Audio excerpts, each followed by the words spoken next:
Good afternoon, everyone. It's a pleasure to introduce our esteemed speaker for today, Mr. Adir Mathur, with over 38 years of rich experience in corporate world. Mr. Mathur is a seasoned learn and development professional. He has played pivotal roles in building capabilities, leadership development, and facilitating performance-driven conversations for professionals at all levels. Mr. Mathur is not only a certified coach with over 450 hours of leadership coaching, but also a certified practitioner in design thinking, emotional intelligence, and behavioral analysis. His passion for transforming lives through coaching and facilitating impactful sessions has made him a respected leader in his field. We are thrilled to have him here today to share his insights and guide us through the session. Mr. Adir, over to you. Thank you. Thank you so much, Srikant, for those nice words. It was like music to my ears. Right. Good afternoon, everyone. This is your friend and facilitator, Adir Mathur, welcoming you to this webinar, which is basically on how do I think beyond the box and master the art of design thinking. Right. So before I get into the topic, problems are nothing new to us as humans. We have been facing problems from time immemorial, and we have been also solving problems for a pretty long time. So solving problem is nothing new to all of us, right? So some of you may argue that what exactly is design thinking to do with it? So design thinking is the latest, I would say, framework, which is all about bringing innovation into problem solving, right? And also keeping the end user in mind always. So let us get into the session of mastering the art of design thinking. And before we get into the session, it's time for an activity here. And what you see on the screen is a jar, and this jar, let us fill up this jar with a positive word which will start with the first name of our first word, right? For example, my name is Adir, so I'll put it up as amazing Adir, right? So please help me to fill up this jar with a positive word which should start with the first letter of your first name, right? Can I request everyone to think of a positive affirmation which is starting with the first letter of your first name and put it up in the chat room, please. I'll pick it up from there. Right, assertive, success. Right, wonderful, Apurva. Assertive, Sunil is successful Sunil. This activity is for just about a minute or so. So please be a little more quicker on your keyboards. Right, analytical Amit. Analytical, scintillating Shiva. Wow, innovation. Perseverance, Durga. Durga, can you also think of a word with D? Right. Tremendous, Tahir. Hardworking. Abhay, can you also think of a word with A? Right. Animative, Amrit. Adventure, animative. Never give up is Navina. Okay. Brilliant is Bharat. Active, Arpit. Daring, Durga. Wow, wonderful. Happy, Heli. So we have 30 more seconds for this activity. Please be a little more quicker. Best is Bindya. Wow. Right. Thank you so much for filling up this jar with all those positive affirmations. And with these positive affirmations, let us get into the session. Right. So before we do that, let's visit some of the housekeeping rules. So as the chat box has already started buzzing, so use the chat option to contribute during the entire 60 minutes from now. Right. And you will be on mute being a webinar. And at the end of 60 minutes, you will get an opportunity to raise your hand to express yourself. Right, let us look at what are the ground rules for us. So let us set the ways of working. So try and participate. And one way of participation is, through the chat box. So express yourself in the chat box. I'll pick it up from there. And in case you want to make note of any of those concepts which are coming the way for us in the next 60 minutes, I'm sure you have got a pad and a pen ready. And for the next 60 minutes, I would request you to please use the art of active listening, right? If someone is remaining silent, of course, in webinar, people do remain silent. That's another way of communication, of participation, because it is all sinking in. All right. So let us have a look at what exactly is the objective of this webinar. When we are talking about thinking beyond the box and also mastering the art of design thinking, the number one objective is we are all here to acquire a deep understanding of the principles, processes, the tools and techniques of design thinking. And remember, design thinking is all about the mindset and the skill set and the tool set. And this has to be applied in our real life in the respective roles. So the number two objective is to apply that framework of design thinking as a structured process to solve those problems, generate breakthrough ideas, and also co-create an improved customer experience journey. And number three is we are all here to improve our personal effectiveness by becoming a more empathetic service provider. And how do we do this? We'll be covering the entire topic of design thinking in 6 modules, right? So in 1 hour, 6 modules, that's going to be a challenge for me, right? So we will cover the entire framework of design thinking, which is nothing but, EDIPT as I remember it, empathize, define, ideate, prototype, and testing through those 5 modules. And initially, we'll see what exactly is the framework of design thinking all about. Right. So before we do that, let us try and understand what is happening around us. Let us go back, to the pre-COVID times, how we used to do grocery shopping. How are we doing it today? Is it the same? Just remember the first bank account that we all have opened. What was the process involved that time? How many papers we had to sign on, right? How many photographs, how many documents we have given that time? And how is bank account opening happening today? There has been a big shift which has happened, right? So the customer preference has not remained the same. There has been a big shift in the customer preferences over the last couple of years. Ever since the pandemic has also hit us, we have seen a big shift in the customer preferences, right? And earlier, we used to go to the grocery store to buy groceries. Now, what is happening? How do we buy groceries today? Groceries, you can go to the offline store and pick up groceries and come home, or you can buy it on the go through your mobile, right? It will come to you in 24 hours, it will come to you in 12 hours, it will come to you in 1 hour, it will come to you in 20 minutes as well. I was reading yesterday that there are guys who are willing to supply in 10 minutes as well. So look at the kind of business models which are evolving, right? And look at the kind of new offerings by the small players which is happening around us, right? So what is the need of the hour? The need of the hour is to provide that exceptional customer experience. Let me share with you some of the interesting research findings. This research finding is from the house of PwC, right? So they went on to do the research on customer experience. And let's have a look at some of the top 2 findings.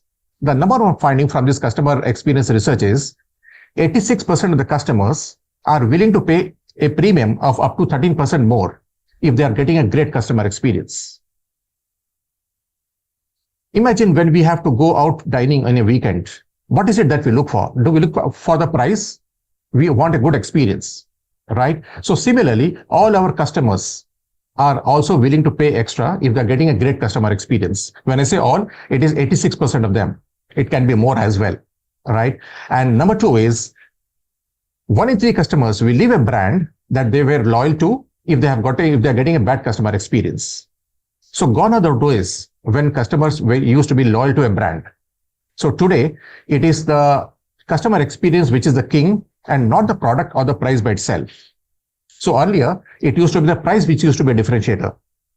Sometimes it used to be the product by itself which used to be a differentiator. So gone are those days. So today, it is a customer experience which is the king, right? So it means that if I'm providing a great customer experience, that great QSEX to my customers, they are willing to pay more and they will remain with my brand throughout. So how do I provide this great customer experience? Right? So one thing is very clear that I need to keep on innovating all the time, right? And number 2 is I need to be curious enough to figure it out what exactly is the need of my customer, right? Then only I can fulfill the need and provide that great customer experience, right? And if I have to innovate, I need to be more creative as well, right? So how many of us feel that you are all born creative? Can you put it up in the chat room, please, if it is yes? Do you all believe that you are born creative? Wow, I'm getting some yeses in the chat box here. Wow, excellent, excellent, excellent. Wow. Wonderful, wonderful. Good to see so many yeses coming up in the chat room here. Excellent, excellent. Now let us do one activity here, right? So this is an activity where you have to think that you're starting a new restaurant in an upmarket area. So if that is the case, what is the consideration sets that you will have? What are those ideas that you will have in the mind if you have to start a new restaurant in the upmarket area, right? I would request you to please be ready with your mobile phones and scan the QR code here and think of the ideas that are coming to your mind when you have to start a new restaurant in an upmarket area, in a posh area, right? So you have to just scan the QR code and text one or two ideas which are coming to your mind when you have to start a new restaurant in a upmarket area. Hygiene and quality of food. Wow, wonderful. Remember, we have got 60 seconds for this activity. So you need to be a little more quicker on your texting as well. Right. Per capita income, real estate cost, interior design, dishes, competitors. Keep it coming. Keep it coming. Cook, competitors, aesthetics. Oh, wow. Wonderful. Hygiene, infrastructure, ambience, quality of food, places, very good ambience, good quality, posh neighborhoods. Wow, wonderful, wonderful. So we have another 15 seconds for this activity, please. After that, we will move on. Thank you so much for the wonderful input that we are getting. One thing which is standing out very clearly is the ambience, right? Wonderful. Thank you so much for this activity. And let us move on. Right. So one thing which is coming out very clearly here is we are not into hotel business, right? Neither we have started a hotel at any point of time. Neither we come from that family of hoteliers. But look at the kind of ideas which are poured in here. So it also means that we all are very creative and we all are born creative, right? And it was also good to see so many yeses in the chat room here when it comes to, are we born creative? Yes, we all as humans are born creative. And if you have to see the creativity, see of a young toddler at home, you will see the creativity at its best. What happens to this toddler when the toddler grows and becomes a young adult and also gets into the corporate world? What happens to the same creativity, right? So the toddler will start becoming more and more conscious. What if I start, what if others comment on my ideas, right? What will others feel about it? How will it land with others? So on and so forth. That fear of failure, that what if comes on the mind, right? So the creativity actually gets suppressed over a period of time. So the creativity, as you all have demonstrated, is nothing but is a way of life, right? It's a way of thinking, a mindset which transcends, existing boundaries and creates something new idea, which is again different from the innovation, right? Very often creativity and innovations are used interchangeably, but they are not the same. They're different. How is innovation different? When creativity is applied to produce a solution that can be useful to the society, it is called innovation. Alexa at home, is it creativity or innovation? Obviously, it is an innovation because it's a final product which has solved the problem, which has, produced a solution.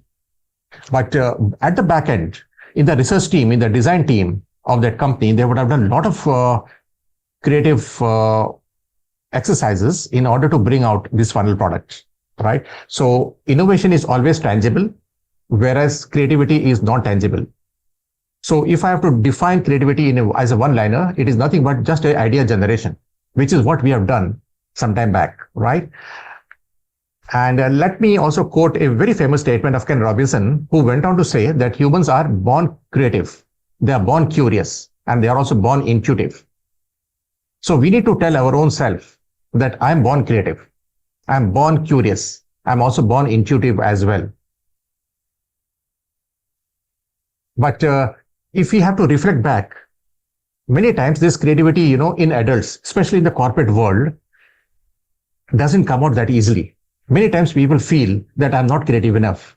It is a job of a creative team. It is the job of a R&D team, right? It is maybe the job of a design team, because they feel that I'm not so creative, because over a period of time, it is getting suppressed. Now let us see what, Tom Kelly has to say in his book. He went on to say that it turns out that creativity isn't some rare gift to be enjoyed by the lucky few. It's a natural part of human thinking and behavior. But in too many of us, it gets blocked, it gets suppressed. But the good news is it can be unblocked as well. And unblocking this creative spark can have far-reaching implications for yourself, for your organization, and also for your community.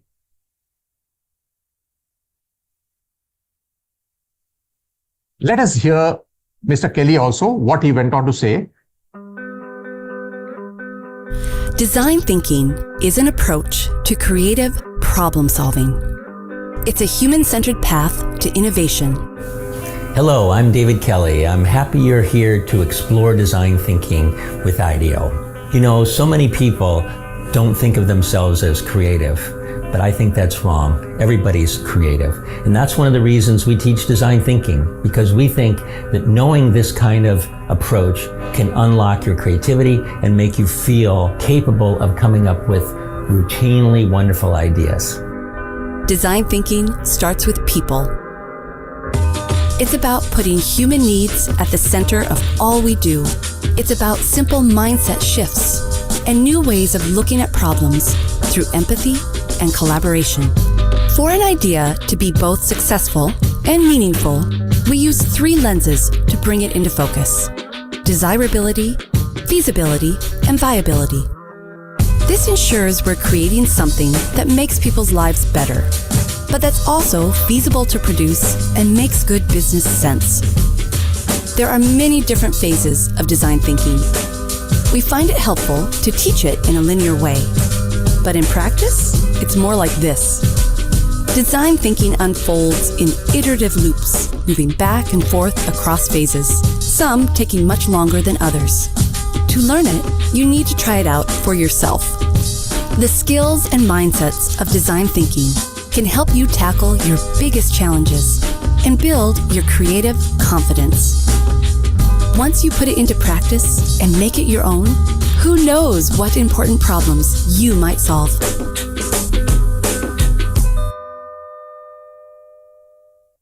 Right. With this, let us come to this point. What exactly is design thinking all about?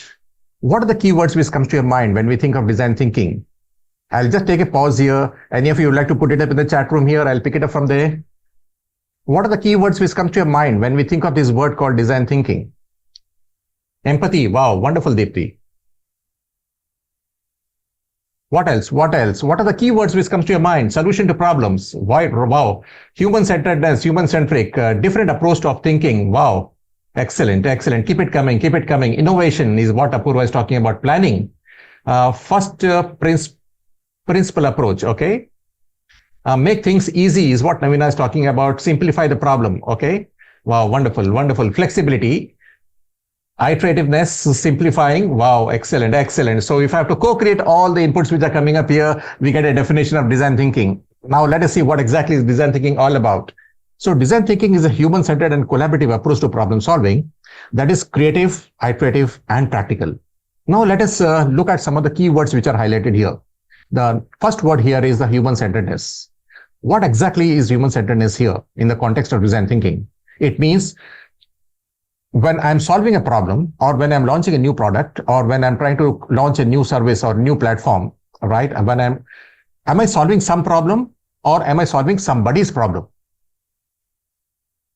Right? If I'm solving somebody's problem, who is that somebody? Who is my end user? Who is my client, customer? Whose problem am I solving? Whom am I trying to delight? Whose pain point I am going to resolve or address? Whose friction area I am going to resolve? I need to keep that person in the back of my mind always. That is a human-centeredness. I need to remain focused towards my end user all the time. Number 2 is collaborativeness.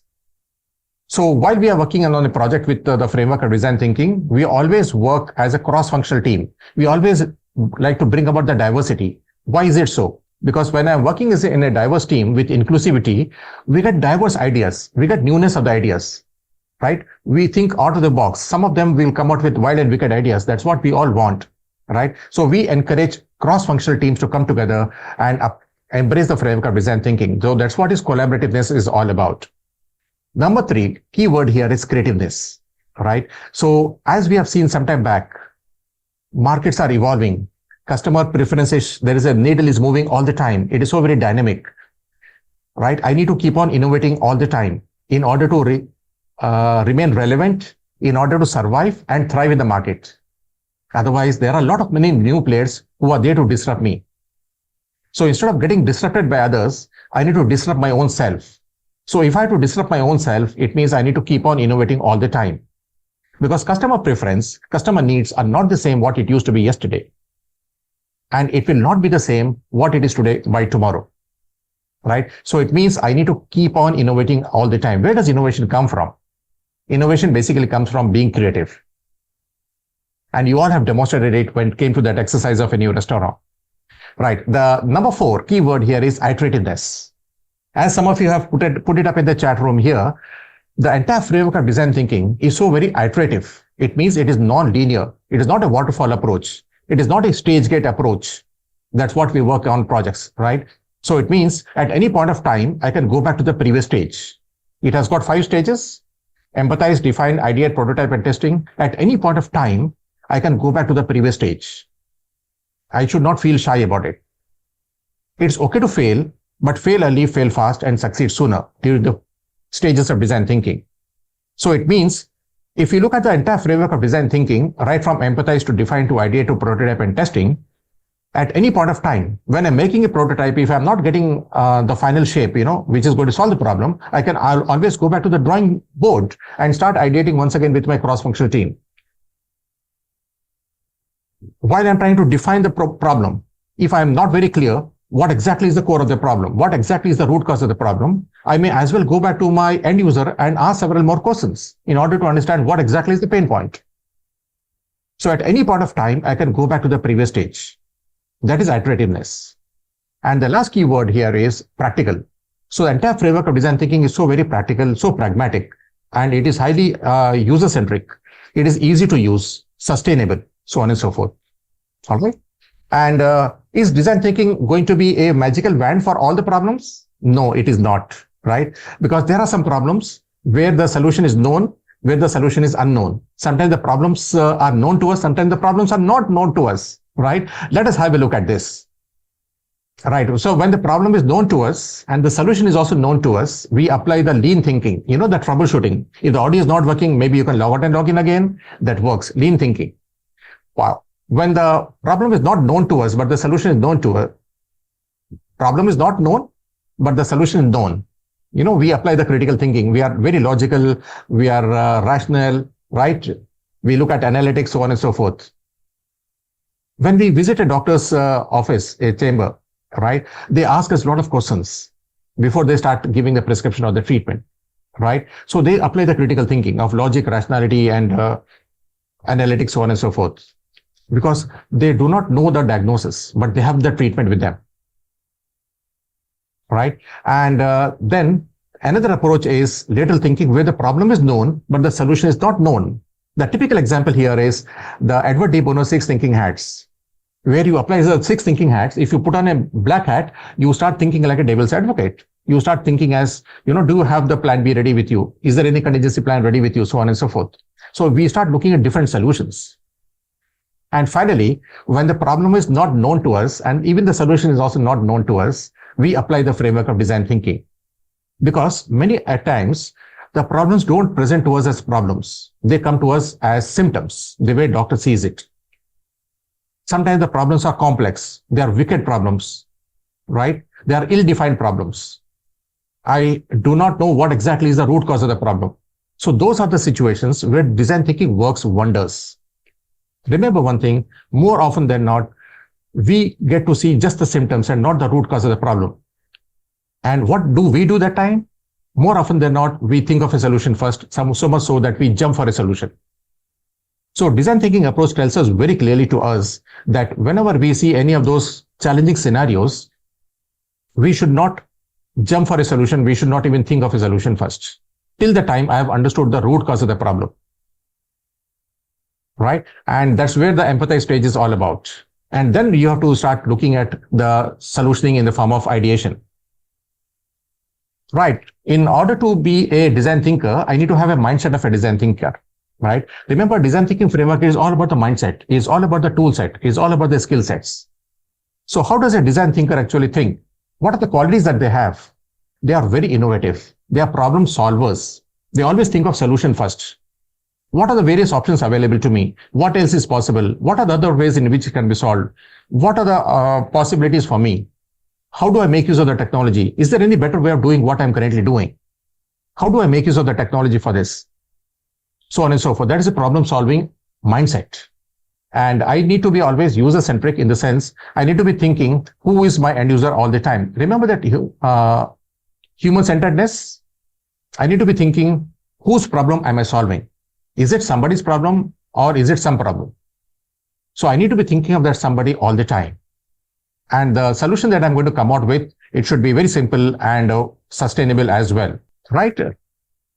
And we have also seen in the video that there are 3 pillars of design thinking, which are also used as selection criteria, right? Whenever ideas come in, I remember them as DFV, desirability, feasibility, and viability. It means at any point of time in the framework of design thinking, I need to be focused towards whose problem am I solving?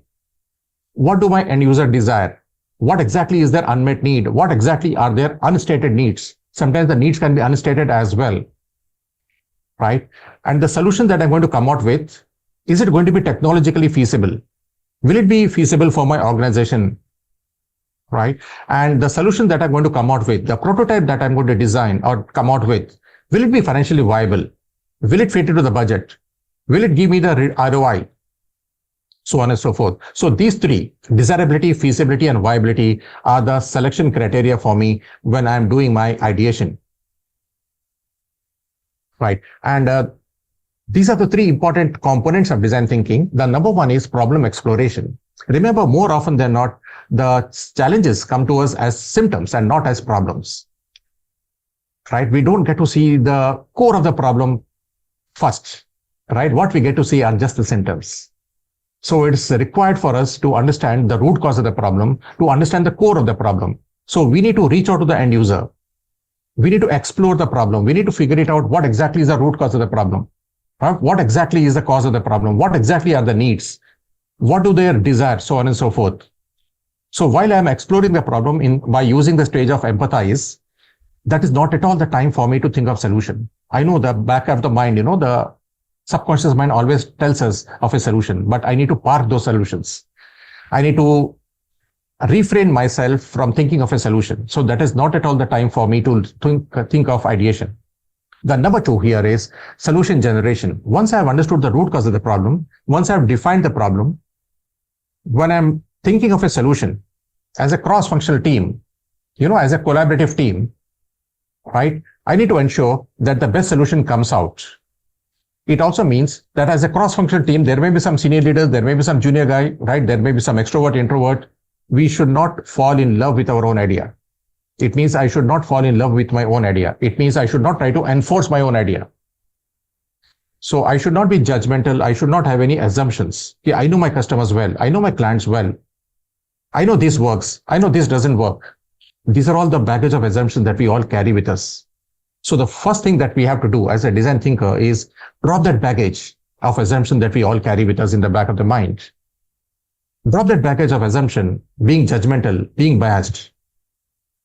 Right? Think of the end user all the time. How is the idea going to solve the problem? So let the best idea emerge from the wisdom of the group as a cross-functional team.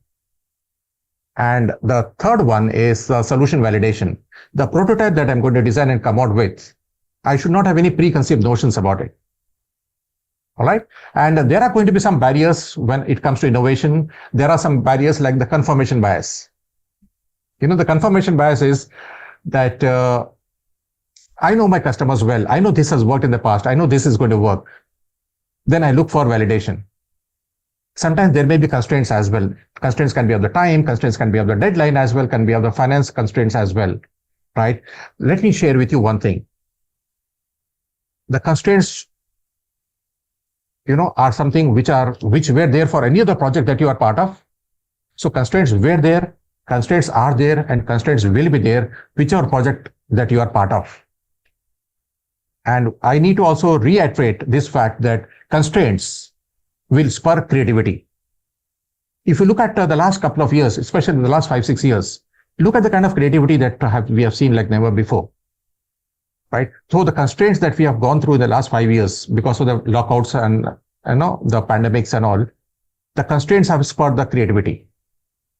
So whenever we are part of any of the projects, whenever there are any constraints, we have to think these constraints are the ones which will spur the creativity, which will bring out the creativity from all of us. And we have also seen some players who were ruling the market who are no more there today. Be it Nokia's, be it Kodak's, be it Blackberry's, so on and so forth, right? So it also means that whatever may be my market share today, if I don't innovate, I may not stay in the market for long, right? So the need of the hour is to keep on innovating all the time. And you may ask me, who are the names who are embracing the framework of design thinking globally? Some of the big names that you find here on the screen have all embraced the framework of design thinking, right from Toyota's to Apple's to Spotify to Samsung to Microsoft to Google's and closer home, Infosys, all have embraced the framework of design thinking right from senior leadership onwards. In fact, there are a lot of published case studies of these organizations in Harvard Business Review, wherein they have embraced the framework of design thinking and seen success like never before. So with this, let us get into the next module, which is all about empathize. Remember EDIPT? Empathize, define, ideate, prototype, and testing. So what exactly is empathize all about? Empathize as a word comes from empathy. Empathy as a word, comes from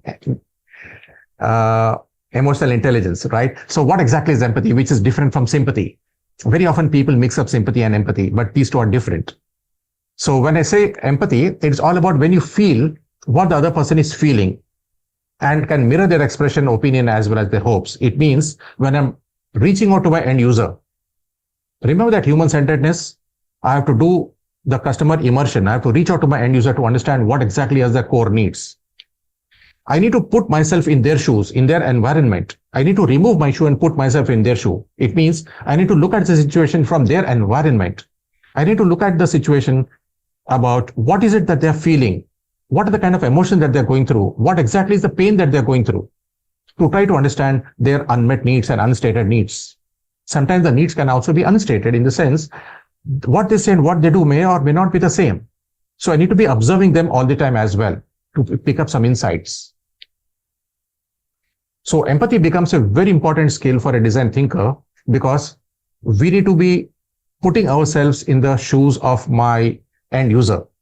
Remember, I need to remove my shoe before I try to get into their shoes, which is not going to be easy, right? Very often, more often than not, people don't remove their shoe before they get into the shoes of others. So it means I need to put myself in their environment to understand the life of my end user. What is it that they are going through?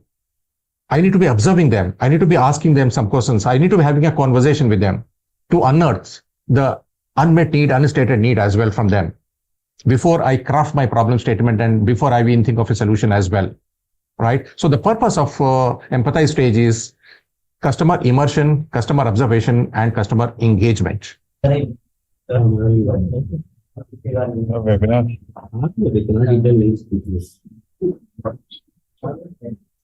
Right. So the number one here is the customer immersion. It means I need to reach out to my end user.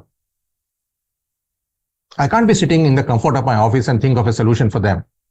So I need to be reaching out to their environment. I need to reach out to them, observe them in their own environment, have a conversation with them, have an interview with them, have maybe a survey with them, right? Observe them in their own environment. So the purpose here is I need to figure it out what exactly is the need, the unmet need, unstated need. And when you are also observing, you will also come back with some insights. And that's what we want, right? Before we craft a problem statement. So we'll be using 3 templates here in empathize stage. One is user persona, customer journey mapping, as well as empathy map canvas, right? So I'm sure many of you would have worked on user persona. So when I'm talking about the human centeredness, it means who is my end user? Who is my client? Who is my customer? What's the kind of personality that they have? So I need to be describing the persona of my end user. So for which we use the user persona as a template, right? And this is the kind of template that you can see here, right? So this template, can also be made very simple like this. So it basically talks about capturing the demographics of my end user, the age and background of my end user, their likes, dislikes, their goals, frustration, their tech savviness, so on and so forth. The whole purpose is when you close your eyes, you should be able to figure it out, who my end user is, how do they look like, what is the tech savviness, what's the kind of personality that they have, what's the goal, like, dislikes, passion, interest, so that when you are having a conversation with them, you will go fully prepared. And the next template here that we are going to use is customer journey mapping.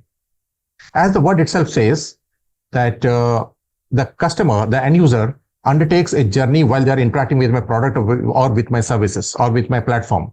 So while they are interacting with my product or with my services or with my platform or with my app for that matter, they will undertake a journey and have some phases, have some pit stops in that journey where they are going to interact, right? And what's the kind of feeling or emotion that they're going through at each of the interaction, at each of the pit stops is the customer journey mapping.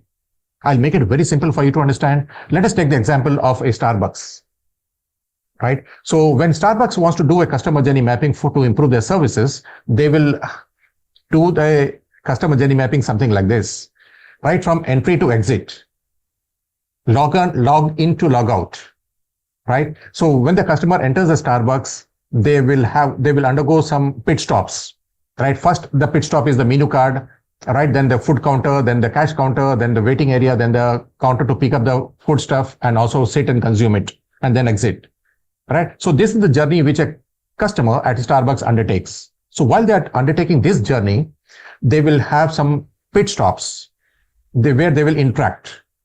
So at the cash counter, they will interact with the cashier in the form of a transaction, right? While the waiting area, they will be looking at the watch and then waiting for the food to arrive, right? So that's the kind of interaction. And what's the kind of feeling that is happening at each of the pit stops? So when Starbucks did this exercise, they found that the customer feelings where, customer was anxious, stressful, frustrated at the waiting area because those 5-6 minutes was looking like 50 minutes for them. And they were getting very restless. So this is what Starbucks could figure it out by doing customer journey mapping. And they have come out with a lot of activities at the waiting area to keep the customer engaged so that they don't feel stressful, engaged, or anxious or frustrated. Right? So this is the kind of template that we use for customer journey mapping, where we have the activities in the sense the pit stops are the activity phase. Customer action is what is the kind of interaction which the customer is doing at each of the pit stops. And feeling is what the kind of emotion that they're going through. Is it a positive one or is it a negative one? Right? Stressful, anxious, frustrated are all negative emotions. Happy, joyful, right, are all positive ones. So we want to pick up the emotions at each of the pit stops. So obviously, the pit stop where the customer feelings are negative are the areas of concern. So we are trying to identify the need here, right? And the next template is empathy map canvas. So in empathy map canvas, what we do is, remember, we do the customer immersion. In customer immersion, we reach out to the end user. We have a conversation with them. Open, frank conversation where we ask a lot of open-ended questions to them. Open-ended questions are the ones which are starting more with what and not with why, right? So when you have an open conversation with the end user, you ask a lot of questions to them to figure it out what exactly is the need and pick up some insights as well. So you ask them, what are they thinking and feeling? What are they hearing? What are they seeing around them? What are they doing? What exactly is the pain point for them? What is the kind of frustration? Where is it coming from? What is causing them this frustration? Right? What exactly are the gaps here? And is there anything which is making them feel happy about is the gain? So we will ask, in the conversation, we will have a lot of such questions in order to understand and pick up their mind, and then plot them in the form of a template like this, which we call it as an empathy map canvas. So when you plot them in this canvas, it is very clearly coming out that what exactly is the pain point. So we'll have a lot of questions where we'll get the responses from the end user about what are their frustrations, what are their fears, what are their obstacles, what is it making them feel unhappy about. So it'll give me a lot of insights, and it'll also tell me what exactly is the core need. Then I'll put it up in the template like this. So this template will help me to capture all those responses from my end user in the conversation that I'm going to have with him or her. So once I get the inputs in empathize stage, remember the inputs are user persona is one input where I'm trying to understand the end user. Then customer journey mapping will help me to get the needs, and I'm going to gather some insights from empathy map canvas. So I'll pick up all those 3 inputs and then put it up in the defining the problem statement. So framing the right problem is the only way to create the right solution. So I will use those inputs to frame my problem statement, right? So defining the problem using a unique, concise reframing of the problem that is grounded in using the user needs as well as the insights. It means I'll pick up those three inputs: end user, persona, customer needs, as well as the insights to craft my problem statement. Right? And this reminds me of a very famous statement of Albert Einstein, who went on to say that if I have a 60 minutes with me, I would rather spend 55 minutes on exploring the problem and just 5 minutes on solving the problem. How many of us believe in this? Wow, Apurva, thank you so much. Right. So now let us look at the three inputs that we are getting from the empathize stage of user needs and insights. So I will put together all the three inputs and craft my problem statement, which is nothing but the point of view statement as per the language of design thinking. User needs and insights. Right. And let us have a look at the problem statement, how it can change the solutions. So the problem statement becomes so very important to us, because if I go wrong here, the entire solutioning will go wrong. All the ideations, the prototypes, everything will go wrong if I go wrong at this stage. Imagine a situation where the employees in a tower of office are feeling that elevator is slow. Obviously, the admin will think that let me change the motor or maybe install a new lift, so on and so forth. But what is the root cause of the problem? The root cause of the problem was the escalator wasn't slow, right? But the employees in a office tower who have missed the elevator, they have to wait for about 20 seconds for the elevator to go up to 20 floors and come down again. So the waiting time of the 20 seconds was very annoying for them, which was making them feel that the elevator is slow. So obviously, will the solution be the same now? It will not be the same. So if the waiting time is annoying, maybe you can put up a TV there, maybe you can put up some mirrors, run some music in order to engage those employees. See how the solutions are becoming different when you are able to define the root cause of the problem. Right. So the next step here in define is how might we statement. So how might we statement is derived from point of view statement or POV statement. This is one statement which will open up a lot of opportunities, a lot of possibilities, a lot of collaboration. Right. So in how might we statement, what do? We construct how might we statement in the form of an experience, user, and the desired effect. So we know who the end user is. We know what is the kind of experience that the end user is looking for and what's the kind of desired effect it will have on the end user. So we will construct a how might we statement using how might we provide so and so experience to the end user in order to get a desired effect. So when you hear this how might we statement, it will ring a lot of options in the mind. It will open up a lot of possibilities in the mind. It will be a lot of collaborative effort. Let us all think together and come out with possibilities is what this will do. Right? So how might we statement is the one which is becoming now the focus statement before we get into the next stage, which is known as ideation stage. Right? So ideation, as the name itself says, is all about ideas. It's all about coming out with the right idea. It's not about coming out with the right idea first, but it's all about generating the broadest range of possibilities. Remember, if you want the quality of idea, where will it come from? The quality of ideas will come from a quantity of ideas. So first you must generate a good quantity of ideas. Then only you will get some quality of ideas. And we will never get directly the quality of idea. So first and foremost thing is divergence, followed by convergence. It means first you have to get good quantity of ideas and then go for a quality of ideas. And remember, these two are different ball games. And in that activity that we all did for a new restaurant, right, we generated a lot of new ideas, a quantity of ideas. Right? Imagine if I had started evaluating or commenting on those ideas, I would not have got all those ideas. So it means first generate the quantity of ideas without commenting on them, without evaluating them, without looking at quality. Get a good quantity of ideas. Then go for convergence, go for quality of ideas, evaluation of the ideas. And these two should not be clubbed together because these two are different ball games always. All right. And let me move to the techniques now. Now, there are several techniques which are available to us. Let us pick up 3 techniques here for the paucity of time. The first one is the most common one, which is known as a brainstorming. All right. So brainstorming, we always set timelines. In the next 5 minutes, let us think of this idea and let us think on this topic and come out with ideas.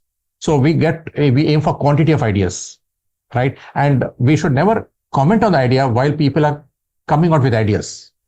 We should never judge them. We should never criticize them. We should never pass comment. Maybe non-verbal also. Facial expression is also enough for people to hold back their ideas. Try to build on each other's ideas. And everyone should remain focused on how might we statement. Encourage, as a facilitator, a lot of wild and wacky ideas. Bring something newness into the ideas. Because remember, yesterday's wild and wicked idea is today's innovation. And today's wild and wacky idea can be tomorrow's innovation. So we want such wild and wicked ideas, right? Wacky ideas. The next technique is also known as brain writing, but let me talk to you a little bit about brain writing. In brainstorming, what happens is when you are doing a brainstorming session, which is the most common conventional one, you will find a lot of people coming out with ideas. Maybe there is a senior leader who comes out with more ideas. Maybe a junior member is there who holds back the ideas. There is an extrovert, there is an introvert. So extrovert will try to dominate. Introvert will try to hold back the ideas. There is a person with a loud voice. There is a person with a soft voice. You don't get ideas from everyone in the room, right? There are some guys who are trying to dominate. Some guys are trying to hold back the ideas. But remember, everyone is born creative. We all can come out with ideas. How do we do that? So in order to solve that problem, we have got a brain writing as a technique. So in brain writing, what we do is we provide post-its to all the members in the room and show them the how might we statement as a focus statement and tell them in the next 5 minutes. If there are 5 people in the room, we'll say in the next 5 minutes, everyone to come out with five ideas. So I get 25 ideas. Sometimes, if I want more ideas, I may say in the next 5 minutes, everyone to come out with minimum of 5 ideas. How many ideas do I get? I get 25 plus ideas, right? So that's how you can play around with your instructions and get a good quantity of ideas. Remember, if you get a good quantity of ideas, it becomes easy for you to filter out and get a good quality of ideas. And when you're doing brain writing, you are sure of getting ideas from everyone, be it a senior leader, be it a junior member, new hire, extrovert, introvert, loud voice, soft voice. Everyone comes out with ideas because there is an anonymity which is guaranteed here. They feel psychological safe. There is an anonymity. They don't have to write their name. They feel secured to contribute ideas. The next technique is something very interesting, which is known as Scamper, right? So Scamper is nothing but it's a abbreviation of a technique of ideation, which stands for substitute, combine, adapt, modify, put to another use, eliminate, and reverse. It also means that what is it that I can substitute? What is it that I can combine? What is it that I can start adapting? Is there anything that I can start modifying? What are those features which I can put to another use? Is there anything which is becoming redundant, which I can eliminate? What is it that I can reverse the process? Now let us look at some of the examples, which you can associate yourself with. When, we used to have the mobile for the first time, we used to have the QWERTY keypads. Remember those days? And after that, the manufacturers of mobile phone, they have started substituting the QWERTY keypad with the touch screen. So that's a substitution. Another example which comes to my mind is the fuel of an automobile car. Manufacturers have started substituting the fuel of petrol with diesel, diesel with CNG, CNG with EV, EV with hydrogen. We don't know what's going to come next. Combine. A mobile phone has combined camera as well as MP3 player. Remember earlier days we used to carry MP3 player separately, a camera separately. So all these things are combined into one. Adaptation. A roll-on deodorant was adapted from a ballpoint pen. Modify. Remember the desktops and CPUs, how bulky it used to be? Today have a look at the desktops. It is so sleek. So modify is, it can magnify, it can be minimized as well. Put to another use. Is there any feature which I can put to another use? The classic example is the single sign-on validation verifications. Can we use that,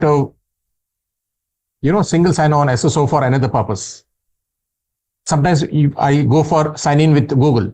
That's enough for me. The Google is put into another use, right? Eliminate. Mobile phones from iPhone from Apple. They said, why should there be a home button on the screen and occupy the screen? They have eliminated the home button and provided that full screen to the users. And reverse. We all were used to dining first and paying later. McDonald's has reversed the whole process. They said you first pay and then pay and dine later. And once we have done that divergence, the next step is known as convergence. So when you get 25 ideas on different post-its, the next step is the affinity diagram, where we do the convergence. So you may find that many of the ideas will have an affinity for each other. They will be talking to each other. They will be similar to each other. They may not be the same. But what you can do as a team, as a design thinking team, is put all those ideas which are similar to each other together. Right? So the ideas which are talking to each other, you can put them together. So what happens is from the 25 ideas that you started off with, you may end up with some 4 or 5 clusters, as you can see on the screen, and you can give a theme as well to this clusters. And some of the ideas which are not talking to each other, you can put them in the parking lot as well. And once you have got 4 or 5 such clusters, you can also prioritize them by using the dot voting. This is a process where you prioritize them as per the desirability, feasibility, and viability. So now from the divergence of ideas, you have done the convergence, you have done the quality of ideas, you have now got some clusters, right? And also prioritize them. It's time for us to do the prototyping. So in prototyping, what we do is we create a concrete embodiment of a concept. And we use some simple low-cost material in order to give a shape to the ideas. And there are a lot of digital tools which are available now. Balsamiq and Adobe XD and Sketch, I understand, are the very user-friendly ones. You may try and others as well, like Figma, Invasion, and so on and so forth. There are a lot of such digital platforms which are now available for prototyping. And if you have to do some physical ones, have a look at some of the physical prototypes. Basically, we are trying to give a shape to the idea here. And see, they are all low-cost ones. Because in prototyping, the first version may not be the best version. It undergoes a lot of refinements, a lot of changes, right, in order to come out with a final structure, which we call it as a MVP. Right. There is a storyboarding where we give the first sketch as well to the ideas and then try to build on that. There is a wireframing here. And then you have got some digital service prototypes as well, where you want to make it very interactive as well, and some of the mockups when it comes to digital mockups as well. So finally, we come out with a minimum viable product, which is now ready to be tested out with the end user in order to get the feedback and get it validated as well. Right. So then we go for the last stage, which is known as the testing part. The purpose of this is to get my prototype tested and get it validated as well.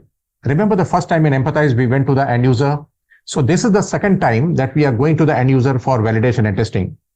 This is an opportunity for us to learn about, is my prototype going to work to solve their problems?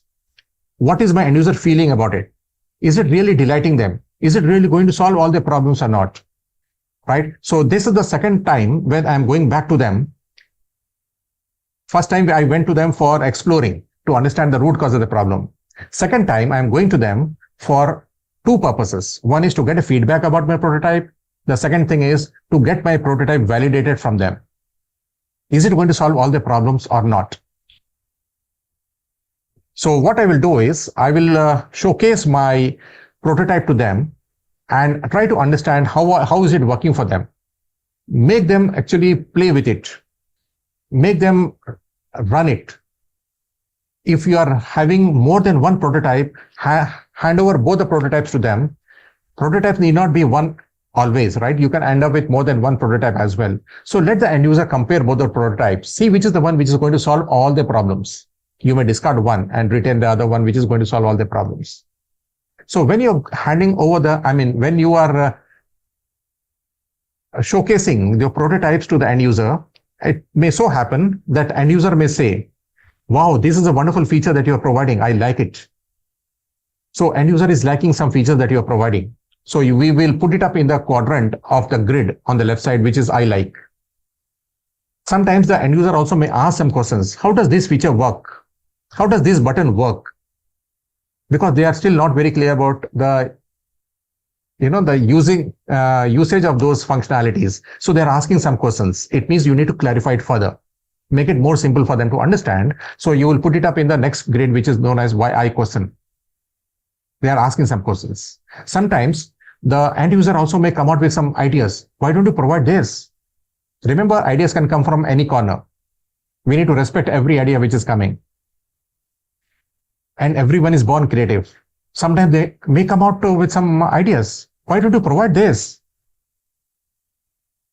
So I will pick up those ideas and put it up in this quadrant here of ideas. Sometimes the end user can also be a little critic as well, right? Sometimes they may say, okay, I don't think this is going to work. So they may come out with some constructive criticism. So we should not try to justify our features that time, and try to be a little more curious and ask them, what is making you say like this? What exactly you have in mind? What are you looking for? So ask a couple of more questions to understand what is there in their mind. So try and put it up in the grid of I wish.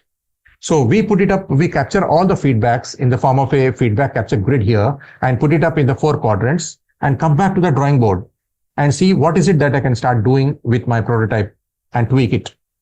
So the features which they are liking is fine. The questions that they are asking, it means I need to rework on them, make it more simpler. And the ideas that which they are giving, I need to see whether it will be desirable, feasible, and viable for me to implement those ideas. And the criticisms which my end user has, I will try to see how best I can make it more simple for them to understand and solve their problems further. Right? So let me also share with you, I'm also mindful of the time, that let me share with you one simple case study here of Netflix, how they have tested out their prototype. Netflix was not the same what they are today, right? They started off with as a DVD mailing company in US, and they were not the market leaders, right? When they ventured into this business, Blockbuster was the market leader, as we all know. They wanted to test out their prototype of a DVD, which they wanted to mail it to all the users. So they have not sent a DVD that time, they have sent an ordinary CD in an ordinary packing in US. They wanted to see whether it is going to reach the end user in a single piece or not. And to their joy, they found that it was reaching the end users in a single piece. And they ventured into this business and see where they are today. All right. And you may ask me, okay, what is the impact of design thinking on the corporates? There has been a study done by Design Management Institute's Design Value Index, and they have done for many of the design-driven companies. And have a look at the performance here. The companies who have embraced the framework of design thinking, they have outperformed, right, by 219%. And finally, what are the big ticket benefits of design thinking? I'm sure many of you will be now able to say that. Any of you would like to put it up in the chat room here? What do you feel are the benefits of design thinking? Any of you would like to contribute and talk about the benefits of design thinking? You may raise the hand and also contribute in case you have any thoughts. It is a collaborative effort. It solves the same problem in a different way. It comes out with a lot of innovation. It puts the end user first, right? It comes out with a very simple solution. And this is a way of innovating and coming out with some new solutions as well. New approach to thinking, right. Enhance your creativity skill. Wonderful. Excellent. I'm also mindful of the time, and thank you so much for this patient listening to this webinar on the framework of design thinking. Remember, this was just an overview of design thinking, which has exposed you to the framework of design thinking, about each of the steps of design thinking and some of the templates that we use and the big ticket benefits of design thinking, right? So from this 1 hour of webinar, right, I'm a little curious to know from you, what are you taking away? I would request you to please scan this QR code, which will take you to Padlet, and please share what are you taking away from this 1 hour of webinar on design thinking. And thank you so much for all the backend support. And yes, I would now request you to please come out with any of the queries that you may have. Yes, Srikant, over to you. Yes, sir. We will post a feedback poll. So I request everyone to give their inputs there. Meanwhile, if anyone have any question, you can raise the questions in a Q&A or chat box so that we can convey it to Mr. Mathur. While we are texting in the Padlet and also answering the poll, in case you have any query up in your mind, feel free to raise your hand, and Srikant will help us help you to unmute, and then you can raise your query as well. Feel free to raise your hand and we can have a conversation. We have some time with us. If you have any query, please raise your hand and put it up. Or if you have any perspectives, if you have any thoughts to share, you can do that as well. We have one message in chat box here from Prasad. Thanks for the excellent session. Okay. Thank you so much, Prasad. In case any of you would like to have a conversation, want to share your experience, any perspective or any query that you may have, feel free to unmute yourself or feel free to raise your hand first. Srikanth will help you to unmute. So you can see the chat box, right? There are a lot of messages saying thank you for the session. So you can reply them. So Yeah. I yes. was. Thanks for the excellent session. Thank you so much, Prasad. And Apurva is talking about it was a good reminder to focus on the users. I think everyone on a team must do that. Focus on your user-centric approach and not get attached to ideas. Thank you so much, Apurva. As I was saying, one should not fall in love with their own idea. Let the best idea emerge from the wisdom of the cross-functional teams as a diverse teams. Right, wonderful. Thank you so much. Amrit is talking about session was very informative and creative. Thanks to you, Mr. Mathur, for the session. Thank you so much, Amrit, for you sharing your thoughts. Informative session. Thank you so much, Bharat. Thanks for the information shared. Thank you so much, Pramod. And thank you so much, Krishna, for sharing your feedback. In case any of you have any query, feel free to bring it up by raising your hand, a virtual one. And in case you want to share your experience, you may do that as well. Apurva, is it okay for you to share your experience? Because you have made a good point of focus on user-centric approach. Any experience of yours on the user centricity? Would you like to share your experience, Apurva, if it's okay with you? Yeah. Srikanth, can we unmute Apurva? She would like to share her experience on user centricity. Yeah. Sure. Just a minute. Yes, Apurva, you can talk now. Am I audible? Yeah. Yes. Okay. Thank you so much, sir. Thank you for the session. It was very informative. I think I also work in the creative field, kind of. I'm a UI UX designer, so I have experience in this, and it's very important because I feel like not everyone understands how much the user is important in any process, because we kind of have certain ideas and we create maybe sometimes we create an MVP products, but it's not actually helping the users. So getting user feedback and also testing products with users is very important. And even though I do design and all, even I sometimes get attached to ideas of my own. Then I don't, sometimes, sort of keep my mind open. But it's a good reminder because ultimately we are creating something for a user. So it needs to be useful for them. Wow. Like wonderful, Apurva. Thank you so much. So thank you so much for sharing your experience as well. As you rightly said, one should not fall in love with their own idea. Sometimes people try to enforce their own idea, right? You may be SME or you may not be SMEs. There can be a senior leader, some can be a junior member, right? Let the best idea emerge from the wisdom of the, cross-functional team. Because remember one thing, that every human is born creative, right? And anybody can come out with ideas. And we have to encourage everyone to come out with idea, and the best idea should come out, which is going to solve the problem. Yes, sir, definitely. And you gave a great idea of like having a workshop, something that I would also like to try in the team that I'm with, where everyone also feels like a part of the process of making a product or a design. So if everyone is a part of it and brainstorm together with ideas, I think that's really great. Wonderful. Thank you so much. And there are a lot of digital tools available. In case we have got a diverse team, you may use Miro.com, you may use Mural.com, you may use Lucid Spark. When you have got a remote team and you have to work together to, co-create ideas, do you use any of those brain writing as a tool? Sure, sir, definitely.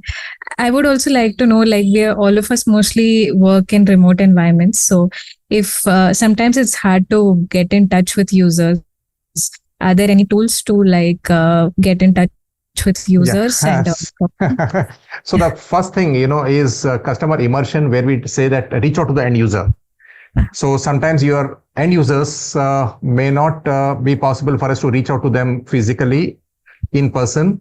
So if you have got a team member who is located closer to the end user, you may use that as an opportunity and request the end user, request your team member to reach out to the end user. You may not be able to reach out to the end user on your own, but is there any team member of yours who is located closer to the end user, who can have a conversation with the end user and come back with some feedback? That is the first option. And if that is also not possible, then you may probably use some of the virtual platforms to reach out to them. Sure, sir. Sure. Yes, definitely. Thank you so much. My pleasure. My pleasure. Thank you, All the very Apurva. best. So I think that's it. Thank you so much, everyone, for joining today's webinar. We hope you find it insightful and engaging. And thank you to our speaker, Mr. Adhir Mathur, for sharing his vast knowledge and experience with us. Your expertise in design thinking has truly inspired us and provided valuable takeaways that we can apply in our professional as well as personal lives. Thank you so much, sir. And thank you, everyone. My pleasure. Thank you so Yes. much to everyone for investing your time, and all the very best to every one of you. Thank you so much. Bye-bye. Thank you, sir. Thank you.